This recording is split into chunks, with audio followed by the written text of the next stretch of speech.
All right, here we go. Today we have one of the most controversial figures on the internet, Hassan Campbell. Welcome to Vlad TV. Finally. Let's go. Let's go. Well, I want to get into your whole story, but before I do, something very serious happened recently, so I want to cover that. So, what exactly happened in the Bronx about a week ago or so? Well, I found myself in a very, very depressed state. I was in the house. I was actually like going over to Cassie in the P. Diddy situation, and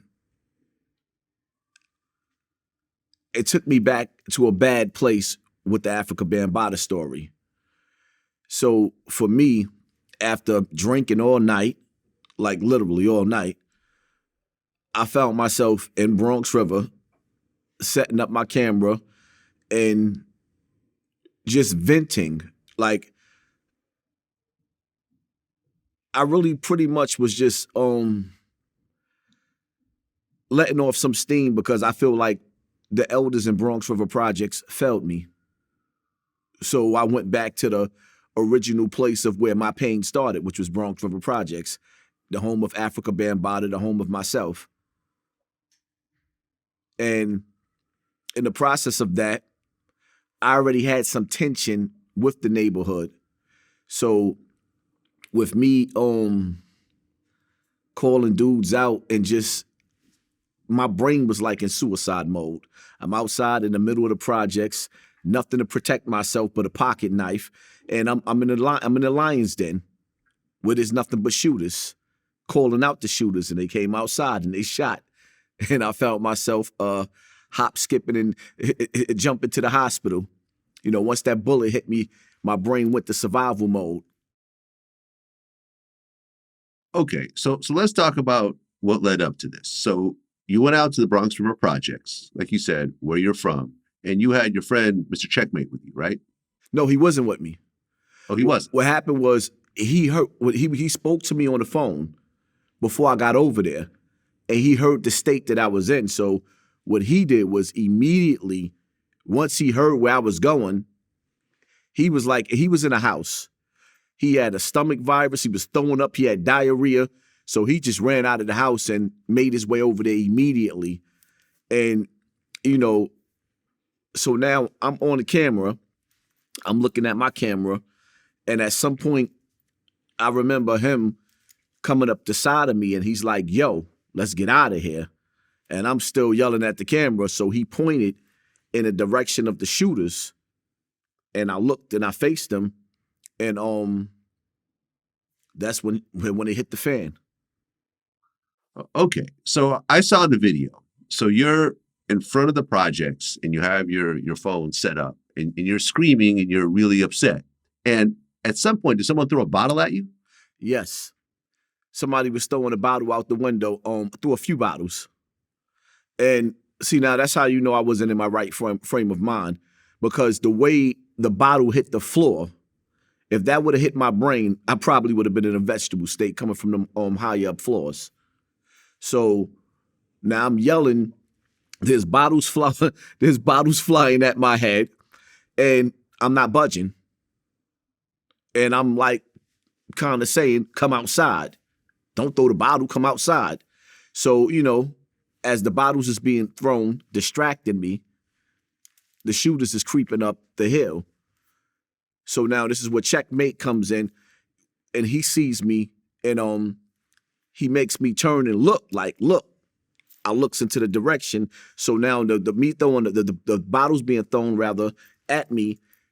Now I turn away from that. Now I'm actually seeing the shooters come up. So when they see me and they see him the way he was positioned, the way I'm positioned, from my reputation, they pretty much thought I had a gun on me. So they was hesitant to actually walk up. So what they did was they shot at me from halfway through the projects, like the top of the hill.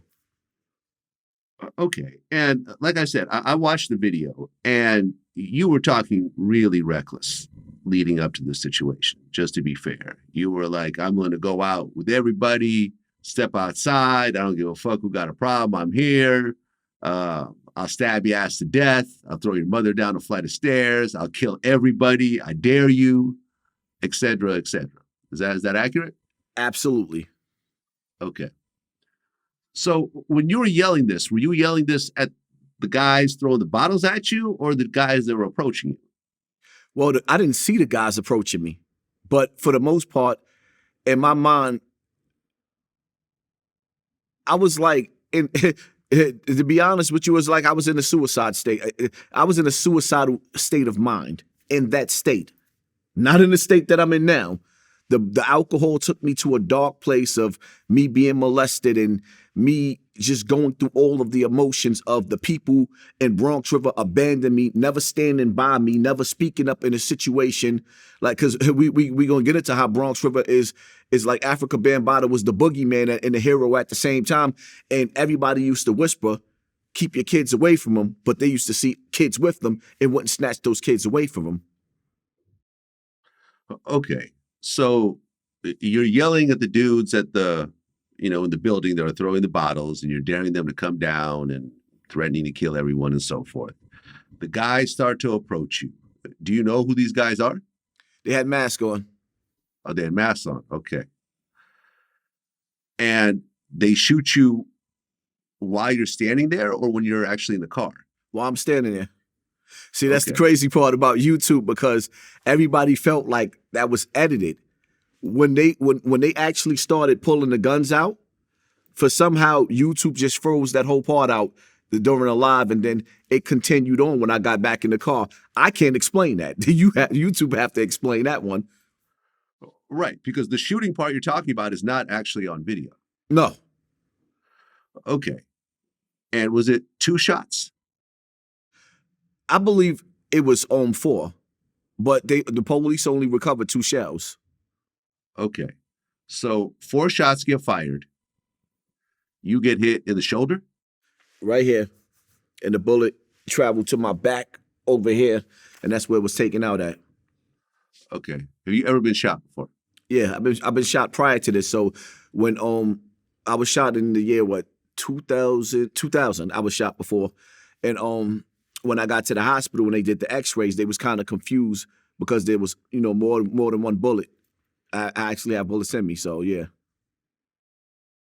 Okay. So you've gotten shot before, so you've been through this situation somewhat. Yes.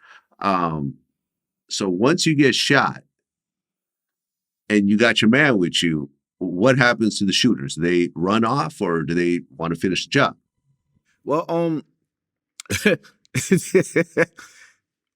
after the shooter shot, it was two guys, one gun.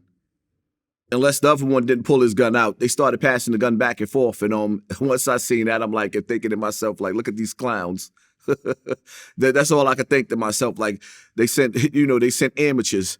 These dudes couldn't even finish the job. You walking up on a dude that's 47 years old, fat, intoxicated, and screaming at the camera, ain't even looking, and you shoot from halfway down the block and don't even finish the job. Like amateurs.